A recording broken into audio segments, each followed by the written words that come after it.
Hi friends, நான் உங்கள் சித்ரா. வாங்க இன்றைக்கி ஒரு குட்டி நர்சரியை சுற்றி பார்க்க போகலாம். இந்த நர்சரி எங்கே இருக்குன்னா பனியூரில் இருக்குங்க. பனியூர் வந்து ஈசிஆரில் இருக்குது.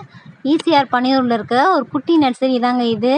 குட்டி நர்சரியாக இருந்தாலும் இந்த நர்சரிக்குள்ளே நிறைய செடி இருக்குங்க. இங்கே பாருங்கள், எந்த பக்கம் கேமராவை திருப்புறதுனே எனக்கு தெரியல. சூப்பராக இருக்குது செடி.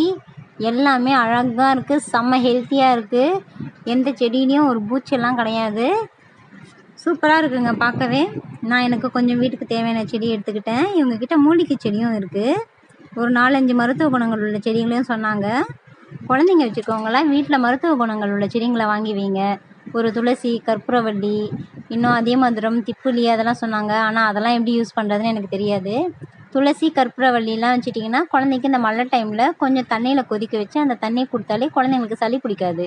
இந்த சின்ன சின்ன விஷயங்களை நம்ம வீட்லேயே செஞ்சுக்கலாம். நம்மளுக்கு தேவைப்படுற அந்த மாதிரி முக்கியமான செடிங்களை நம்ம வீட்டில் வாங்கி வச்சுக்கிறது என்றைக்கும் நல்லதுங்க.